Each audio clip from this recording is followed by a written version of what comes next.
Bonjour à tous. Voici les titres qui ont fait la une de la presse algérienne. L'accord militaire algéro-américain, un séisme géopolitique qui inquiète Paris. L'ombre d'un accord discret, mais lourd de conséquences, plane sur les relations internationales. Un simple mémorandum d'entente militaire entre l'Algérie et les États-Unis, et voilà que Paris s'alarme. Mais pourquoi cet accord suscite-t-il une telle nervosité en France? L'affaire a éclaté au Sénat français. Un sénateur, préoccupé, met en garde contre un basculement stratégique majeur. La coopération militaire entre Alger et Washington pourrait bien redessiner les rapports de force en Méditerranée et en Afrique. À ses yeux, ce rapprochement n'est pas anodin.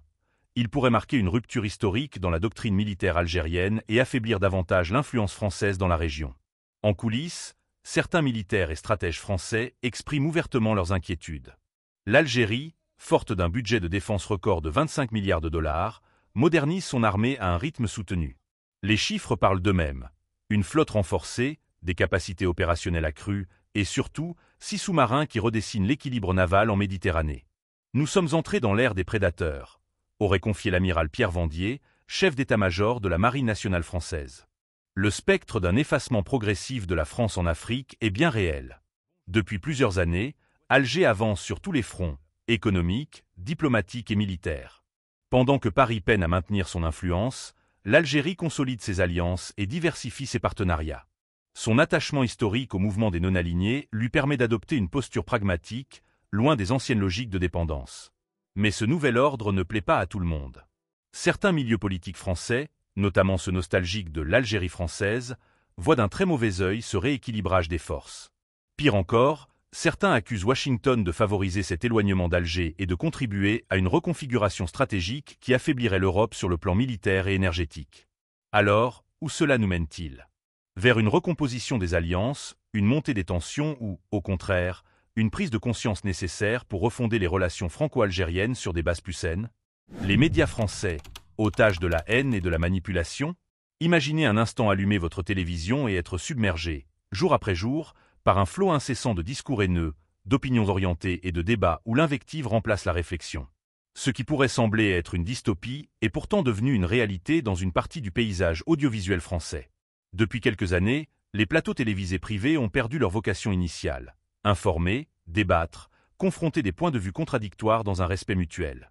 À la place, des émissions taillées sur mesure pour provoquer l'indignation et faire grimper l'audimat en jouant sur les pires instincts. Mais qui orchestre cette dérive? Et pourquoi certaines voix sont-elles systématiquement écartées? Les grands patrons des médias privés, souvent des milliardaires aux intérêts bien définis, ont transformé ces chaînes en outils de propagande.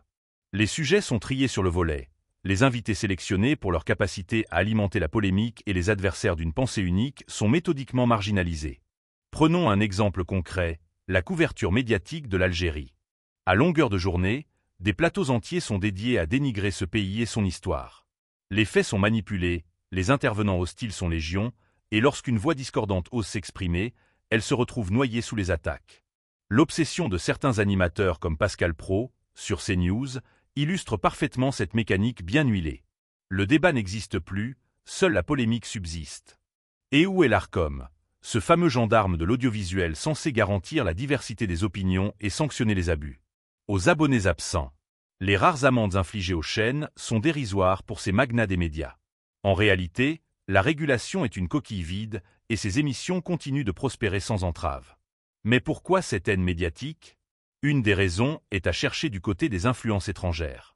Des lobbies aux agendas bien précis investissent dans ces médias pour orienter l'opinion publique. Maroc, Israël et autres acteurs influents auraient recours à des moyens colossaux pour façonner le discours médiatique français à leur avantage. Face à cette déferlante, certains comparent même la situation à celle de la tristement célèbre radio Mille Collines au Rwanda, qui avait joué un rôle central dans l'escalade de la haine avant le génocide des Tutsis. Une comparaison extrême? Peut-être. Mais quand certains chroniqueurs vont jusqu'à réclamer la déchéance de nationalité de franco-algériens ou appellent à incendier des ambassades, on est en droit de s'inquiéter. Alors, que faire? La solution passe par une prise de conscience collective. Les téléspectateurs doivent être plus critiques face au contenu qu'ils consomment et exiger des médias un retour à une information équilibrée et honnête. N'hésitez pas à partager vos avis en commentaire et à vous abonner pour ne rien manquer de nos prochaines vidéos. La France refuse d'extrader Abdeslam Bouchouareb, un refus aux lourdes implications. C'est une décision qui fait grand bruit des deux côtés de la Méditerranée. La Cour d'appel d'Aix-en-Provence a tranché. Abdeslam Bouchouareb ne sera pas extradé vers l'Algérie. Une annonce qui suscite de nombreuses réactions et soulève une question cruciale. Pourquoi la justice française refuse-t-elle de livrer un homme condamné à plusieurs reprises dans son pays pour corruption? Abdeslam Bouchouareb, ancien ministre de l'Industrie entre 2014 et 2019, incarne à lui seul une époque de scandales politico-financiers qui ont ébranlé l'Algérie. Condamné 5 fois à 20 ans de prison pour corruption, il fait encore face à une 6e affaire. Pourtant, malgré 6 demandes d'extradition envoyées par Alger, la justice française a opposé un refus catégorique. La raison? Des conséquences d'une gravité exceptionnelle.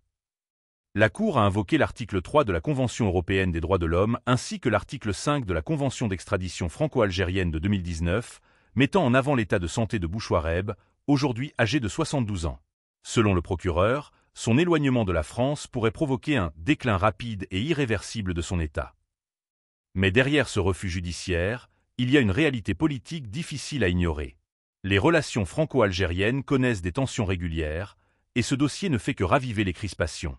Alger dénonce une protection inacceptable d'un homme accusé d'avoir volé des millions aux Algériens. À l'inverse, du côté français, on évoque une prudence légale et humanitaire. Lors de l'audience du 5 mars, Bouchouareb lui-même s'était défendu en affirmant « Je ne suis pas un voleur, mais un grand industriel anti-islamiste ».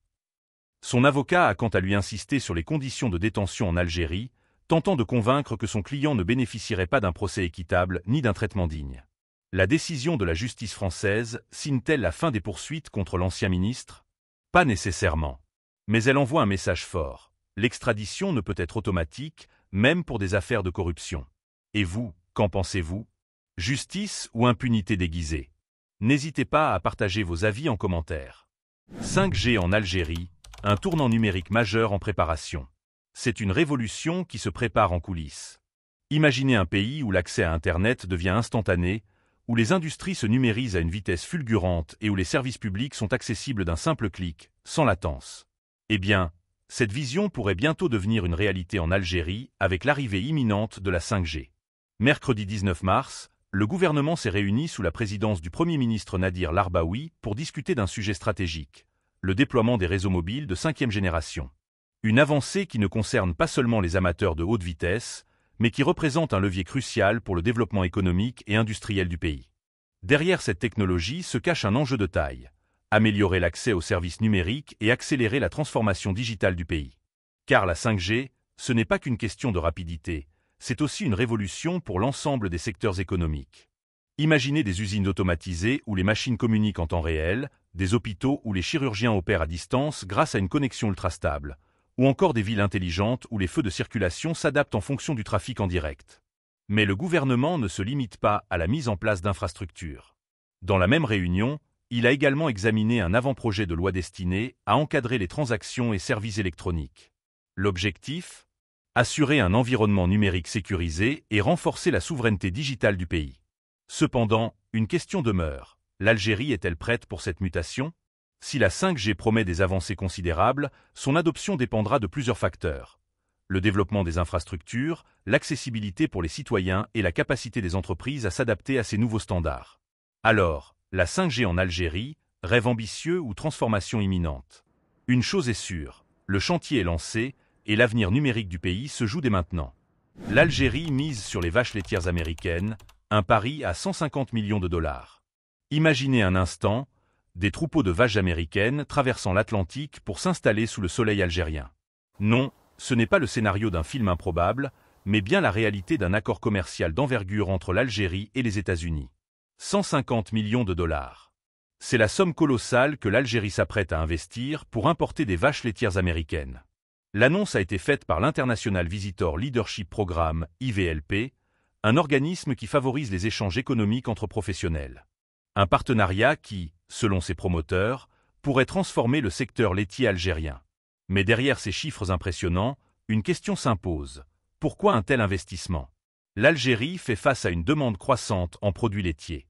Avec une consommation de lait par habitant parmi les plus élevées de la région, le pays dépend fortement des importations de poudre de lait pour satisfaire les besoins de sa population.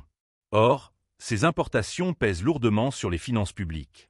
L'idée est donc claire, produire davantage localement pour réduire la dépendance extérieure. Ce partenariat ne sort pas de nulle part. Il s'inscrit dans une coopération plus large entre les deux pays, notamment en matière de génétique animale. Déjà en avril 2024, l'Algérie avait commencé à importer des semences de taureaux américains, une initiative destinée à améliorer la productivité du cheptel local. Et cette coopération ne s'arrête pas là.